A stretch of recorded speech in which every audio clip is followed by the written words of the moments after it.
dal leen ak jàmm ki seen xibaaru mbatit dañu koy doore ak coow li jëpp ci spectacle bi nga xam ne Wally Seck moo ko doon animé fële ca Azalaï daal di koy tas. kan moo ko tas lu tax mu tas xibaar yi daal moo di waa perception municipale ñoo def lu ni mel ndax waroo gis-gis ba am diggante ñoom ak promoteur bi looloo tax ñu daal di jokkoo ki nga xam ne moo di Ali Bathily directeur SODAV mu ànd ci ay leeral di xam ne du waa SODAV ñoo tas boobu le spectacle niki noonu mu dellu si ak ñun yoon yi nga xamante ne nañ ko fii ci képp koo xam ne bëgg nga amal spectacle ci réew Sénégal.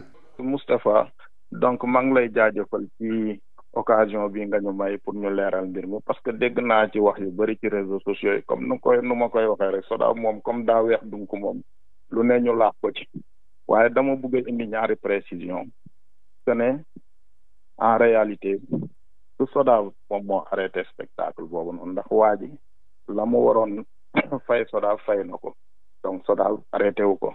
sauf que ne nag SODAV même su nit fayee mun na fa jaar rek pour def contrôle de conformité mais SODAV moo arrêté manifestation bi concert bi je pense que perception municipale ñoo ko arrêté lu tax nag ñu def ko loolu wax dëgg yàlla mënuma ci wax parce que xawma ko ñoom dañoo am seen liggéey ma am sama liggéey donc du ma dugg seen liggéey voilà parce que ñoom aspect billetterie yi lañ géré lu tax ñu arrêté ko xëy na am nañ seeni raison aussi xëy na am nañ seeni raison je me garde les juger donc ñaareelu précision bi mooy en réalité du Wally moo organisé keneen moo organisé peut-être jël Wally loolu tamit dafa doon loo xam dafa baax nit ñi xam ko ndax Wally kese na ma ko xamee saa yu organisé quand même dana ñëw fay droit yi mu war a fay. donc léegi nag ci lan ma laaj mbiru lan la ci yoon wax loolu moom dañuy baaxee ñun ñëpp rek ñu wax que ne fii kuy organiser spectacle dafa am ay autorisation yoo war a wut un paquet d'autorisation.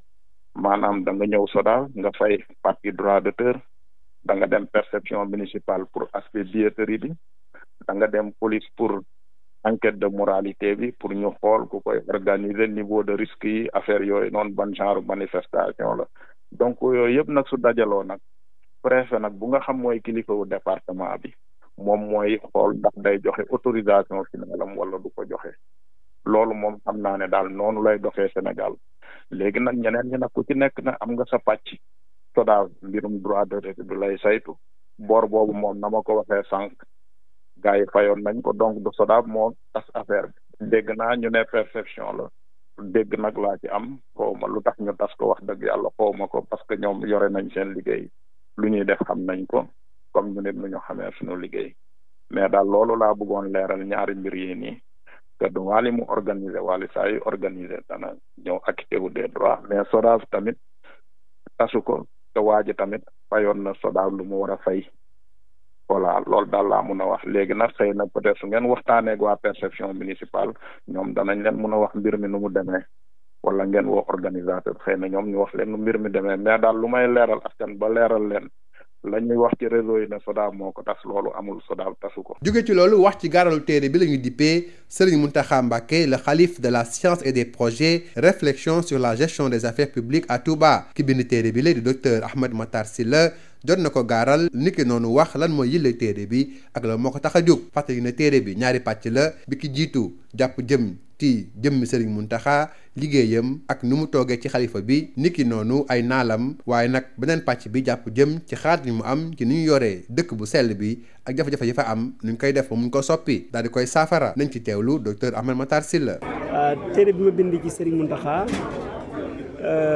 dama ko bind ci moom ngir mu nekk royukaay binduma ko ngir ni mooy xalifa général des mourides binduma ko ngir ni mooy doomu Serigne Bachirou tout simplement dama ko bind ngir ni moom dafa nekk royukaay ci côté yëpp jeunesse bi mën nañoo am lu ñu roy ci moom mag ñi am nañoo roy ci moom dirigeant yi ñi jiite moo xam ñi jiit ci politique wala ñi jiit ci diine ñëpp mën nañoo roy ci Serigne Mountakha te loolu démontré naa ko ci biir téere bi ba mu leer nañ wax naa njiit ci diine lan lay comporté woo dinaa leen jox benn kii bu ndaw ci diine rek Serigne Mountakha il doit avoir 95 ans 94 ans kan moo mas a gis ajjuma jot Serigne Mountakha nekk Touba te génnul dem ci jumaa ji julli ci waxtu yëpp pour vous dire vrai waxtu julli yëpp fajar timis gee tisbaar ci jàkka la koy jullee parce que moom amul kër bu amul jàkk Serigne Mountakha du xëy te jëlul téere jàng alxuraan donc âge bi mu am kon royukaay la ci diine ku nekk képp koo xam ne nitu diine nga war nga mën a jël aspect boobu ci moom. bu dee ci wàllu politique kenn ku nekk xam ne yërmande ji mu ëmbal nation bi yëpp société sénégalaise bi yëpp. ñaata yoon lañ fi gis sëñ Mountakha génne centaine de millions jox ko benn pays arabe boo xam ne dañoo amoon benn pays boo xam ne dañoo am tremblement de terre pour ne pas dire Turquie Maroc Covid 19 sëñ Mountakha lim ci def ak yeneen ak yeneen ak yeneen dafa am budget boo xam ni da ko jagleel ñiy laaj ñi nga xam ne dañoo feebar bëgg a faju wala ñi nga xam ne seen loxo jotul seen ginnaaw loolu xam naa budget ba nu mu toll xam naa la personne à qui sëñ Mountakha a convié ce budget-là ki mu jox budget bi mënu ko garder kooku xam naa ko te c'est des millions par mois c'est des dizaines de millions par mois donc kooku kon njiit la ci diine mais njiit la ci politique njiit la ci anam yëpp loolu moo waral ma bind ci moom. deuxième partie téere bi wàllu gu mujj gi foofu mi ngi wax ci Touba ak yoonu Mouride en tant que communauté foofu it li ma poussé mu wax ci lenn rek la man Touba laa dëkk fa laa juddoo fa laa defee une partie de mon cursus jàpp naa ne kon su ma génnee dem ci àdduna bi fépp j'ai fait beaucoup de pays dem naa ci àdduna bi fépp gis naa li fay xam gis naa ni muy dox te man dund bi ma jàpp ni jag na ca am ci réew yooyu moom laa bëgg a am Touba man côté spirituel bi on n'en parle pas waaye bëgg naa cadre de vie bu baax bëgg naa une vie meilleure te jàpp naa ni lii ma bind nii binduma ko ngir def ay critique rek nekkuma rek di ñaxtu waaye benn bu ci nekk damaa indi proposer ay solutions yoo xam ne jàpp naa ni man ci sama xel buñ ko appliqué dinañ am Touba un Touba prospère un Touba développé. fii la ñu ndar keppee seen xibaaru mbatit jërë ngeen jëf ci déglu bi. Bonjour et bienvenue dans votre journal de la culture. Interruption du spectacle animé par Wally Seck à l'hôtel Azalaï. Selon les informations, c'est la perception municipale qui a procédé à l'interruption du spectacle car le promoteur n'était pas en règle. Nous avons joint le directeur de la SODAV, Ali Bathily, qui justement précise que ce n'est pas la SODAV qui a interrompu le spectacle, mais il revient aussi sur la loi et les règlements qui organisent la tenue des spectacles au Sénégal. Bonjour Moustapha. En tout cas, merci de me permettre d'apporter un éclairage sur cette situation qui est véhiculée dans les réseaux sociaux, alors qui ne repose pas forcément en totalité sur la bonne information. Déjà, je commence par faire deux précisions. Le problème, ce n'est pas avec la SODAV. Ce n'est pas la SODAV qui a arrêté le spectacle, parce que quand même l'organisateur s'est acquitté de ce qu'il devait auprès de la SODAV. Donc, c'est pas la SODAV qui a arrêté. Maintenant, une personne peut s'acquitter. Cela n'empêche pas la SODAV de passer pour faire un contrôle de conformité entre ce qui a été déclaré et ce qui a été payé. Mais ce n'est pas la SODAV qui a arrêté le spectacle. Ça, c'est la première précision avant de répondre à votre question. La deuxième précision, en réalité, c'est pas Wally qui a organisé. Voilà. Il y a un autre organisateur que Wally Seck. Donc ça, c'est deux précisions que je voulais faire et que les droits d'auteur ont été acquittés. Il n'y a eu aucun problème avec la SODAV. Même si la SODAV est passée, ce n'est pas elle qui a arrêté le spectacle. C'est plus du côté de la perception municipale, paraît-il. Maintenant, en termes d'autorisation, vous savez, pour organiser un spectacle, certaines manifestations, il faut un paquet d'autorisation qui est soumis au contrôle du préfet du département. Déjà, du côté des droits d'auteur, il faut venir s'acquitter de ce dont on doit. Du côté de la perception municipale, pour les aspects de billetterie également, la personne doit s'acquitter. Auprès de la police également, je pense qu'il y a une enquête de moralité qui est faite, histoire de voir quels sont les niveaux de risque que peut entraîner un spectacle ou un autre. Et maintenant, quand toutes les autorisations sont réunies, c'est là que le préfet regarde si toutes les autorisations requises ont été obtenues pour donner maintenant son autorisation finale. C'est comme ça que ça se passe en général au Sénégal. Maintenant, vraiment, pourquoi il y a eu un problème, je ne saurais me prononcer parce que tout ce que je sais, c'est qu'en ce qui concerne mes services, je veux dire la SODAV, il n'y a eu aucun problème. La personne s'était acquittée auprès de la SODAV de ce dont elle devait. Maintenant, de l'autre côté, vraiment, je ne sais pas ce qui s'est passé.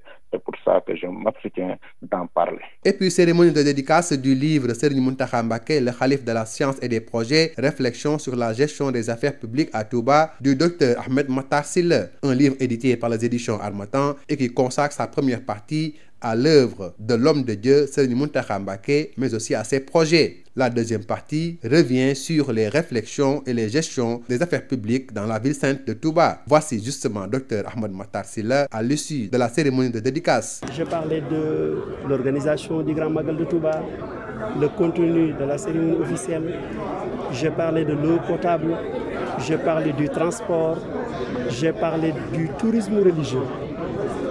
C'est complètement ignoré. J'ai parlé également sur la presse lors du Grand Magal de Touba. La presse, c'est assez important, ce sujet.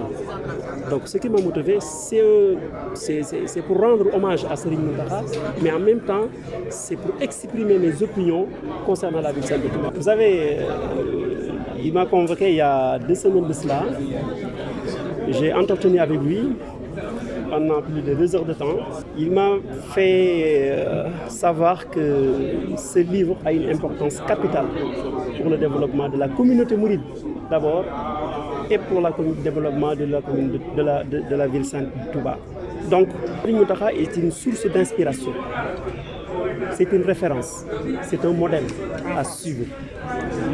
C'est une référence, c'est un modèle, c'est une source d'inspiration. Serigne Mountakha est un intellectuel qui a beaucoup écrit, que tout le monde ignore. Serigne Mountakha, il est minutieux, il est scrupuleux. Voilà. Quand il parle, beaucoup de gens ne comprennent pas ce qu'il dit. Mais il parle avec foi. Il est un homme de Dieu pur et dur, mais en même temps est un guide religieux, je dirais même politique. Voilà. Donc pour la jeunesse, Serigne Mountakha est un modèle, est une référence à suivre. Des idées critiques, des idées.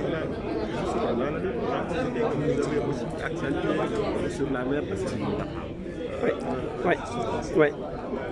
oui, donc je n'ai pas parlé du côté de son père, Cheikh Mouhamadoul Bachir, parce que tout simplement, je lui avais dit que Serigne bi, je vais écrire un livre sur votre personnage, pas sur vous, votre personnalité en tant que khalife général des Mourides, votre personnalité en tant que guide religieux, mais pas en tant que fils de Cheikh Mouhamadoul Bachir. Parce que j'aurais écrit sur Serigne Ahmadou Mokhtar, j'aurais pu écrire sur Serigne Sidi Serigne Abdou Lahad. Bon, il y a beaucoup de ses cousins qui sont là. Donc j'ai écrit sur Serigne Mountakha parce que j'ai étudié l'homme et je l'ai connu. Du livre, au-delà de Serigne Mountakha, c'est aussi la gestion de Touba, la Khalifa, les écoles, les problèmes que rencontre Touba, la ville sainte. Moi, je suis natif de Touba. Je dirais que je suis acteur. Donc, je n'ai pas la procuration de parler au nom de Touba, ça c'est évident. Mais en tant que disciple mouride, en tant que quelqu'un qui appartient à la famille, en tant que disciple mouride, j'ai quand même l'étoffe d'en parler. Parce que comme un habitant, comme un natif de Touba, comme quelqu'un qui habite à Touba, qui souffre de toutes ces difficultés. Donc j'ai quand même le droit d'exprimer mes opinions en tant qu'universitaire, en tant qu'écrivain et en tant que quelqu'un qui aspire à vivre dans un environnement sain et meilleur quand même. C'est la fin de votre journal de la culture. Merci de l'avoir suivi.